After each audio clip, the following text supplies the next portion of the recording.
사랑과 은혜가 많으신 하나님 아버지 감사합니다. 또 이 저녁 우리가 주님을 예배하기 위해 모였습니다. 우리가 어떠한 모양으로 왔던지 이 시간 온전히 주님 한 분께만 집중하며 주님이 흠양하시는 온전한 예배로 주님께 올려드리는 우리 모두가 되어지기를 소망합니다. 찬양을 통해 열려진 우리의 심령 가운데에 진리 되신 주님의 말씀으로 부어주시기를 소망합니다. 전하는 자나 받는 자나 정말 하나님의 말씀으로 받게 하시고 우리가 그 말씀 앞에 아멘으로 고백하며 그 말씀을 또 우리 마음 가운데 새기는 이 시간 되어지기를 소망하오니 주님께서 함께하여 주시옵소서. 신령과 진정으로 예배 가운데에 신령과 진정으로 드려지는 이 예배 가운데에 주님의 임재를 기대하며 나아갑니다. 주님께서 흠양하여 주시옵소서. 이 모든 말씀 살아계신 예수님 이름으로 기도드렸습니다. 아멘. 우리 성도님들 3일 동안 잘 지내셨나요? 네. 지난 주일날 저희 학생 청년들이 이렇게 성심성의껏 준비한 그 음식들에 어떻게 만족하십니까? 아까 그 오전 예배 때는 막 성도님들이 너무 환호해 주셔가지고 제가 몸둘 바를 몰랐는데 기대 이하네요, 반응이. 농담이고요. 어쨌든 저희 학생부 청년부가 정말 그 섬김 가운데에 온전한 기쁨을 누리고 또 그들의 믿음이 또 한층 성장할 수 있는 좋은 기회였던 것 같습니다. 성도님들께서 또 작은 일에도 이렇게 크게 격려해 주시고 기뻐해 주셔서 또 저희의 마음도 더 함께 더 기뻐졌던 것 같습니다. 내년도 또 잘 준비할 테니 지금부터 기도해 주시고 또 기대해 주시기 바랍니다. 오늘 미션이 있었죠? 네, 이번 주부터는 조금 어려운 미션을 제가 내어드렸는데 별로 기대하진 않습니다. 네, 제가 이렇게 미리 말씀을 드려놔야 또 성도님들도 못 읽어오신 분들이 덜 부담스러워 하실 것 같고 미안해 하실 것 같아가지고 오전에도 거의 안 해오셨습니다. 네, 혹시 요한복음 일독하신 분 계십니까? 할렐루야. 네. 오후반이 이겼네요. 네. 비슷한 숫자가 오전반에 이렇게 있는데 훨씬 적게 나오시는데 많은 분들이 읽어오셔서 도전이 됩니다. 오늘 함께 나눌 하나님의 말씀 요한복음 2장 1절에서 11절 말씀입니다. 요한복음 2장 1절에서 11절 말씀이고요. 우리 함께 교독하도록 하겠습니다. 마지막 11절 말씀은 합독하겠습니다. 요한복음 2장 1절입니다. 사흘째 되던 날 갈릴리 가나에 혼례가 있어 예수의 어머니도 거기 계시고 포도주가 떨어진지라 예수의 어머니가 예수에게 이르되 저들에게 포도주가 없다 하니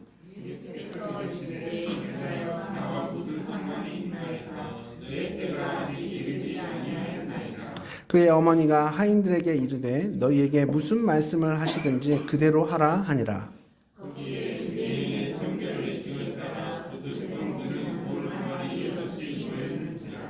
예수께서 그들에게 이르시되 항아리에 물을 채우라 하신즉 아기까지 채우니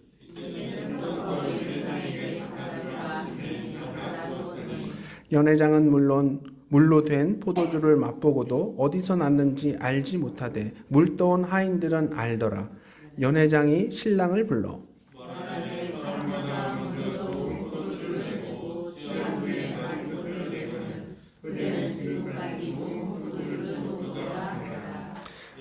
함께 읽겠습니다. 예수께서 이 첫 표적을 갈릴리 가나에서 행하여 그의 영광을 나타내심에 제자들이 그를 믿으니라. 아멘. 우리 성도님들 페니 크로스라는 이 여성을 아시나요? 이게 많은 설교 가운데 이렇게 등장했던 제가 몇 번 말씀드렸던 분인데 미국에서 찬송 작사가로 아주 유명했던 분이거든요. 그녀는 생후 6주 만에 의사의 실수로 인해서 시력을 잃게 되었고 한평생을 시각 장애인으로 이렇게 살았습니다.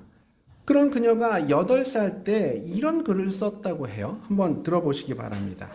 저는 비록 앞을 볼 수 없지만 얼마나 행복한 아이인지 모릅니다. 저는 하나님께 많은 복을 받았기 때문에 이 세상을 사는 동안 만족하고 감사하며 살기로 마음을 정했습니다. 어떠십니까?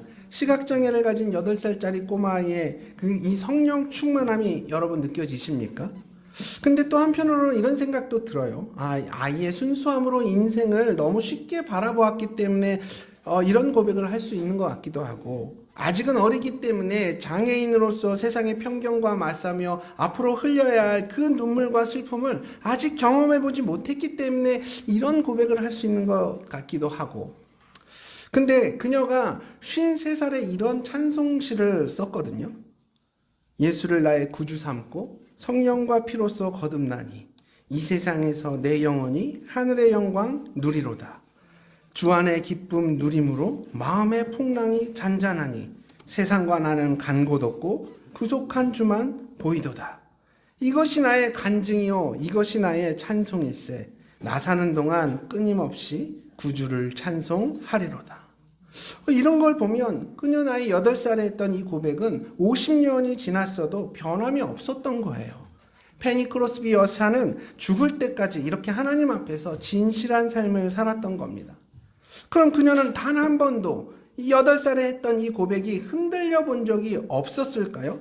아마 아닐 거예요. 수도 없이 그 마음 가운데 낙심이 되고 마음 가운데 믿음에 대한 회의감도 들었을 겁니다. 그녀가 쓴 찬송 가사들을 보면 이 세상의 유혹과 회의감 가운데 흔들렸던 그녀의 믿음을 볼 수가 있는 거예요. 다시 붙잡고 다시 그 믿음을 살리기 위한 치열한 저항의 흔적들이 가사 속에 녹아 있거든요.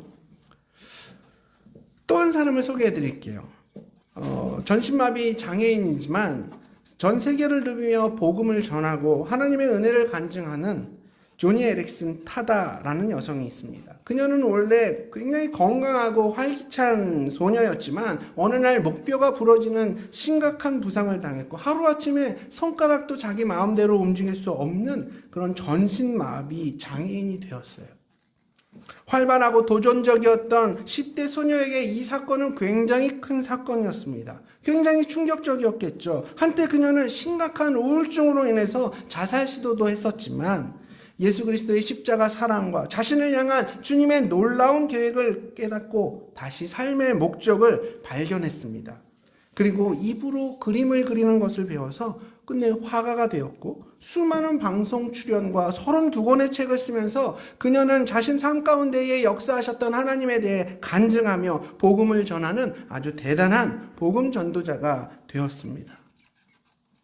그런 위대한 일을 하던 그녀가 몇 해 전에는 방송에 하는 인터뷰에서 이런 고백을 했었죠. 지금 나의 삶은 나를 너무 지치게 합니다.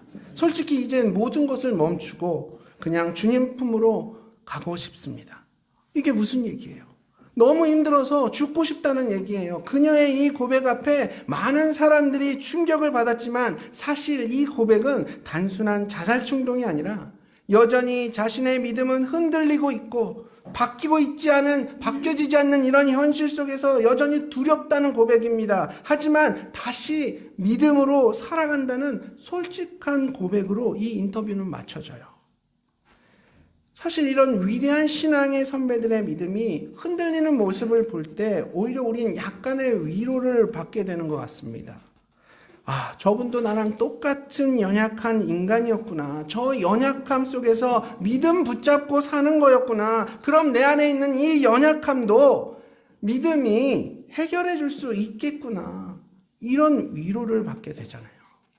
페니 크로스비와 에릭슨 타다의 위대한 믿음을 바라볼 때 우리가 생각해야 될 것은 뭐냐? 그녀들 자체가 원래 특별하고 비범함을 가졌던 사람들이 아니라 우리와 똑같은 연약함이 있었다는 거예요. 그녀들 역시 시련과 아픔 속에서 믿음이 흔들렸고 때론 기쁨이 없는 신앙생활 속에서 혼란스럽고 그냥 신앙을 포기하고 싶은 유혹도 있었지만 그 가운데서 예수님과의 실질적인 관계, 살아있는 관계를 통해서 그때마다 마음을 새롭게 하고 결국 믿음의 선택들을 했다는 겁니다.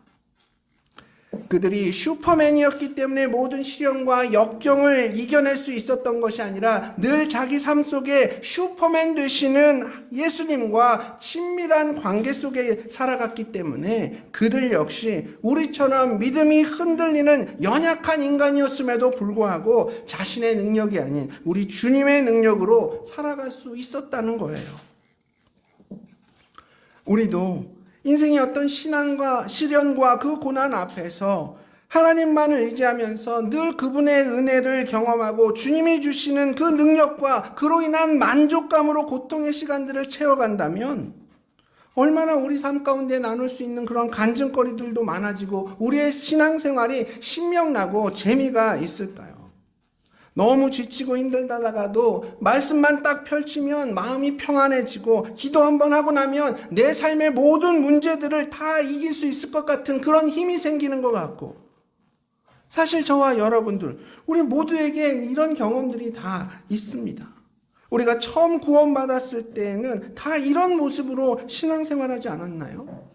더 열정적이었고 더 실질적이었고 날마다 기쁨과 만족감이 있었고, 제가 최근에 가장 인상 깊게 들었던 예수 믿기 전과 예수 믿은 이후에 그 달라진 점에 대한 고백이 뭐냐면, 한 자매님이 자기는 예수 믿기 전에 이 세상이 온통 회색빛이었다는 거예요.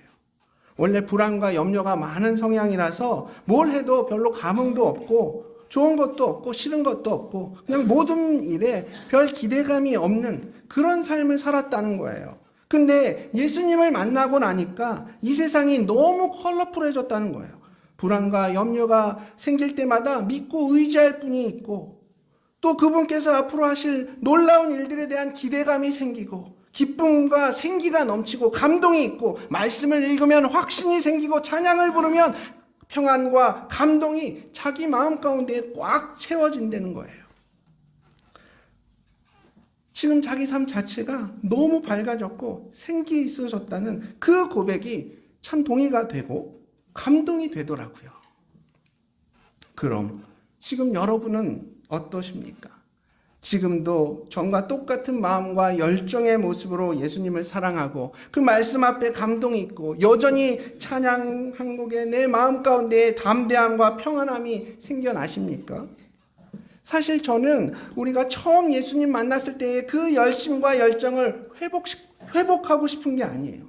제가 정말 원하는 건 예수님과 친밀하게 교제하고 그분과 함께 동행하며 그분을 더 닮아가고 싶은 거예요. 이게 우리 모두의 목표잖아요.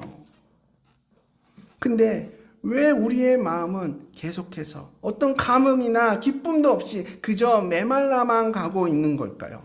물론 여러 가지 이유가 있을 수 있겠죠. 우선 세상적인 것들에 내 마음을 뺏겨서일 수도 있고, 또한 지금 직면한 그 삶의 문제들이 너무 무겁고 심각해서 그 너머에 계신 예수님을 바라보지 못해서일 수도 있겠고, 또는 어느 정도 신앙생활을 하면서 이젠 알 건 다 알고 있다는 그런 교만 때문일 수도 있습니다.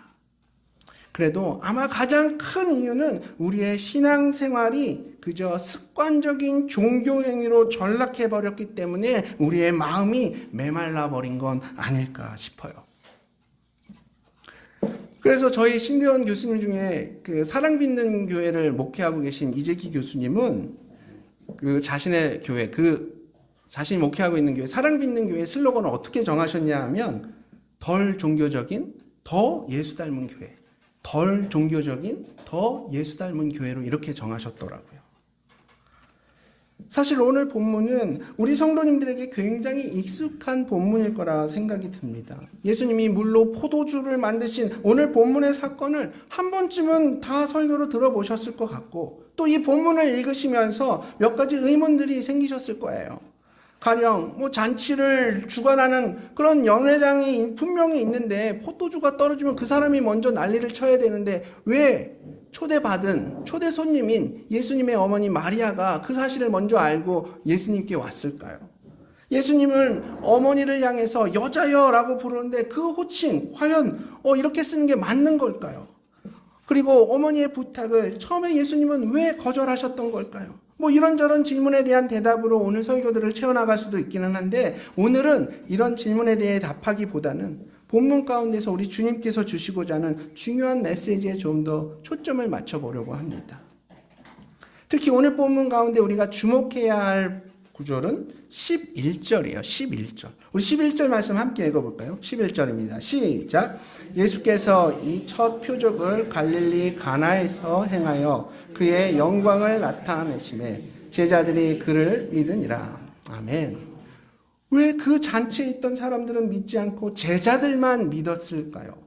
사실 시각장애인이 눈을 뜨고 청각장애인이 듣게 되는 건 어떤 사전에 약속을 하고 그런 어떤 소정의 그런 연출을 통해서 이렇게 가능한 건데, 근데 물이 포도주가 되었다? 어떻게 물을 포도주로 바꿀 수 있겠습니까? 아니, 두 물질의 분자를 구성하는 원자 자체가 완전히 다른데, 이걸 지금 우리식으로 말하면 페트병에 물을 가득 채워놨는데 마셔보니까 그게 콜라로 변해 있는 거예요. 이거 진짜 창조의 기적 아닙니까? 물로 포도주를 만든다? 이건 진짜 기적이에요. 이것만큼 사람들에게 충격을 줄 수 있는 사건 없지 않을까요? 이게 눈속임이나 마술이 아니라, 아니 진짜인데 이거 완전 대박 사건인 거잖아요. 근데 그 많은 사람들 중에 제자들만 이 놀라운 사실을 믿었어요. 다른 사람들은 믿지도 않았고 알지도 못했습니다. 사실 도랑아리를 물로 채우고 연회장으로 옮겨놓았던 이 하인들도 이 사건 분명히 목격했을 거예요. 오한이 벙벙하지 않았을까요? 너무 신기해하지 않았을까요? 하지만 그들은 이 사건을 그저 신기한 마술 정도로만 생각한 겁니다. 믿음의 단계로까지 발전되지 않았던 거예요. 요한복음에는 예수님의 7가지 표적이 나오는데, 사도 요한은 보통 어떤 표적을 행하시면, 보통 예수님이 어떤 표적을 행하시면 그 표적을 통해서 예수님이 어떤 분이신지를 항상 설명을 하거든요. 근데 이 첫 번째 표적, 예수님의 공생애 가운데 처음으로 행하셨던 이 포도주 사건 속에서는 예수님에 대한 그 어떤 설명도 없어요. 왜냐? 예수님이 당신에 관해서 아무런 말씀을 하지 않으셨거든요. 그리고 물을 포도주로 바꾸기 전에 아직 내 때가 이르지 않았다라고 말씀하셨거든요. 그럼에도 불구하고 함께 있던 제자들은, 이때까지만 해도 예수님의 제자는 12명의 완전체가 아니었어요. 아직 5명 뿐이었거든요. 어쨌든 예수님은 물을 포도주로 바꾸시면서 그 제자들로 하여금 예수님 자신이 메시아라는 사실을 믿도록 하신 겁니다. 그것이 바로 기쁨의 원천이 되는 거예요. 여기서 우리가 분명히 기억해야 할 것은, 단순히 포도주가 이 땅에서의 기쁨을 상징하는 것이고 그것으로 내 만족을 채웠기 때문에 기쁜 것이 아니라, 예수님을 메시아로 믿게 된 것으로부터 내 기쁨이 시작되었다는 거예요. 지금 내 앞에 맛 좋고 질 좋은 포도주가 생겨서 기뻐하는 인생이 아니라, 물을 포도주로 바꾸시는 예수님이 바로 메시아란 이 사실이 우리에게 기쁨이 된다는 겁니다. 사실 오늘 본문을 기쁨의 사건으로 설교하는 많은 메시지들을 들어보셨을 거예요. 결혼식이란 이런 설정도 기쁘지 않습니까? 예수님으로 인해 자칫 엉망이 될 뻔한 이 잔치가 계속 진행되고 있는 것 기쁜 거잖아요. 그리고 그 잔치에 있던 사람들이 예수님이 만드신 포도주를 통해서 더 큰 기쁨을 누리잖아요. 하지만 오늘 본문 가운데 우리가 주목해야 할 것은, 우리의 기쁨은 최상급 포도주 때문이 아니라 물을 포도주로 바꾸신 이 표적을 통해서 우리 예수님이 바로 진짜 메시아이심을 보여주고 있다는 거예요. 오늘 본문을 통해서 하나님을 그저 내 삶을 더 풍성하게 하시는, 복 주시는 능력의 하나님으로, 물을 포도주로 바꾸시는 이 능력의 하나님께서 분명 내 가난함을 부유함으로 바꾸시고 내 병든 몸을 건강한 몸으로 바꾸실 수 있는 그런 분이란 가능성에 대한 확신을 갖게 하기 위해서 오늘 본문의 표적을 보여주신 것이 아니에요. 사도 요한은 그 당시 성도들이 신앙생활을 그저 종교적인 행위로만 여기면서 정작 그 안에 예수님이 없고 예수님을 잃어버린 채 아무런 기쁨 없이 그저 메말라가고 있는 그 당시 성도들의 심령을 바라보면서 안타까운 마음으로 이 요한복음을 쓰고 있는 거예요. 제가 이렇게 생각하는 이유는 뭐냐면 오늘 본문 속에서 예수님은 정결 예식용 물을 최상급 포도주로 바꾸셨기 때문에 정결 예식을 위해 쓰는 그 항아리와 물을 통해서 최상급 포도주로 바꾸셨기 때문이에요. 예수님은 왜 정결 예식을 위해 사용되어지는 돌 항아리에 물을 넣게 하셨고 또 그 물을 포도주로 바꾸셨을까요? 단순히 그 항아리가 가장 컸기 때문이었을까요? 그것 말고는 대체할 마땅한 것이 없었기 때문이었을까요? 사실 정결 예식을 위한 이 돌 항아리에는 마시는 물을 담는 그런 용도가 아니라 손과 발을 씻기 위한 용도의 물을 담는 거거든요. 밖에 나갔다가 들어온 사람이 부지 중에라도 더럽고 부정한 것을 만져서 자기 몸이 부정했을 것을 대비해서 손과 발을 씻기 위해서 미리 준비된 물이었어요. 사실 저는 라면을 끓일 때도 수돗물 받아서 하면 왠지 찝찝해서 꼭 정수기물 받아서 이렇게 라면을 끓이거든요. 아니 기분상 손발 씻는 물인데 좀 찝찝할 수 있잖아요. 근데 예수님은 그 물로 포도주를 만드셨던 이유가 있었던 거예요. 쉽게 말해서 이 항아리와 그 물은 어떤 의미냐? 유대인들에게, 그 당시 성도들에게 율법과 규례를 지키기 위한 중요한 수단이었던 거예요. 종교적 습관과 형식의 상징이 바로 이 항아리와 물이었던 거죠. 그리고 그 종교적 습관과 형식이 그런 수단들을 이용해서 예수님은 잔치에서 절대 빠질 수 없는 포도주를 만들어 주십니다. 그것도 최고급 포도주로 바꿔 주신 거예요. 그들을 묻고 있었던 그 율법과 규례 대신에 종교 행위 대신에 그것들을 최상급 포도주, 곧 우리의 기쁨으로 바꿔 주신 거죠. 주님은 우리의 신앙생활이 그저 율법과 규례라는 의무감에 찌들어 있고 형식적인 그런 습관으로 채워진 그런 종교행위가 아니라 참된 기쁨과 감동으로 채워지기를 원하셨던 거예요. 바로 진정한 기쁨은 종교적 형식과 습관에서 비롯되는 것이 아니라 바로 메시아이신 예수님과의 진실된 만남과 그분과의 연합과 그분과의 동행을 통해서 우리가 누리게 된다는 거죠. 예수님이 주시는 물은 영원히 목마름이 없는 생수이고 그 물을 마시는 사람은 그 배에서 생수의 강이 흘러넘친다고 우리 주님께서 말씀해 주시잖아요. 예수님이 우리에게 원하시는 모습은 그저 형식만 남고 아무런 기쁨도 없는 종교 행위가 아니에요.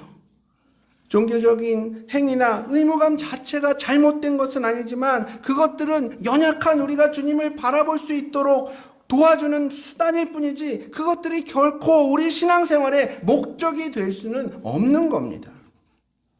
종교적인 의무감 때문에 하는 그 행위들을 통해서 내 의로움을 드러내기도 하고 때로는 자랑하기도 하고 그것 때문에 지치기도 하면서 마치 이런 것을 신앙생활 열심히 하는 것으로 오해하기 때문에 우리 몸은 고된데 우리의 심령은 자꾸만 메말라가고 있는 거예요. 우리가 정말 구원받은 그리스도인이라면 그저 종교행위만 하고 있는 내 모습에 만족할 것이 아니라 내 안에 예수님의 은혜가 메말라가고 구원의 기쁨이 사라져가고 있는 그 모습을 가장 가슴 아파해야 하고 또 그런 모습에 위기의식을 가져야 하는 거예요. 예전에 예수 없는 예수교회란 책이 출간된 적이 있습니다. 이 책에서 성도들이 신앙생활을 아무런 기쁨도 없이 그저 신령이 그 메말라진 상태로 이렇게 하게 되는 가장 큰 이유가 뭐냐? 많은 사람들이 매주일에 예배를 잘 참석하고 이런저런 사역 속에서 헌신과 봉사도 하고 있지만 그것들을 그저 습관적인 종교적 의무로 전락시켜버렸다는 거예요. 그리고 그 안에 예수님을 경험하지 못하고 있기 때문이라고 지적을 하고 있습니다. 예수님이 주시는 그 구원의 은혜와 생명에 대한 감동과 감격이 없으니까 나도 모르는 사이에 내 신앙생활이 서서히 종교적인 행위로 굳어져 가고 있다는 거예요. 그리고 그렇게 보여지는 행동들이 종교적인 행위이기 때문에 스스로 자꾸 괜찮다고 생각을 한다는 겁니다. 겉으로 볼 때는 아무런 문제가 없는 거니까요. 아니, 차라리 육신적이고 세속적인 세상적인 모습이었다면 본인도 뭔가 문제를 느낄 텐데, 아니면 주변에서라도 지적을 할 텐데, 그냥 나도 모르는 사이에 내 심령은 그냥 굳어져 가고 있다고 지적을 해요. 그렇습니다. 지금 교회 안에 있는 많은 사람들이 이 세상에 있는 여러 가지 혼란스럽고 복잡한 문제들 때문에 예수님 자체를 주목하기보다는 오히려 언제쯤 이 물을 포도주로 바꿔주실까? 언제쯤 내 인생에 세상적인 기쁨이 더해지고, 그리고 언제쯤 내 인생 제대로 한번 풀리게 될까? 이런 최상급 포도주는 언제쯤 내게 주실까?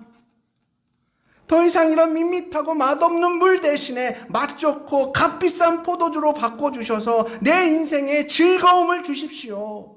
이런 것들만 고대하고 있다가 그런 것들 채워지지 않으니까 또 좌절하고 그냥 단순히 종교적인 행위만 하게 되고, 그저 막연한 천국을 바라보며 막연한 희망으로 맥없이 살아가는 그런 성도들을 향해서 사도 요한은 말하고 싶었던 겁니다.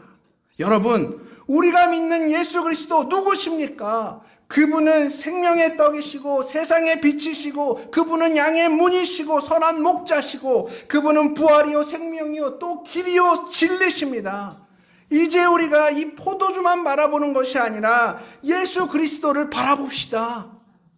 물을 포도주로 바꾸신 그 놀라운 능력에 환호하고 그 포도주로 인해서 기뻐하지 말고 그것을 바꾸신 메시아 하나님의 아들 예수 그리스도로 인하여 우리 기뻐합시다. 여기 있는 구원받은 우리 역시 다시 예수님을 주목해야 합니다.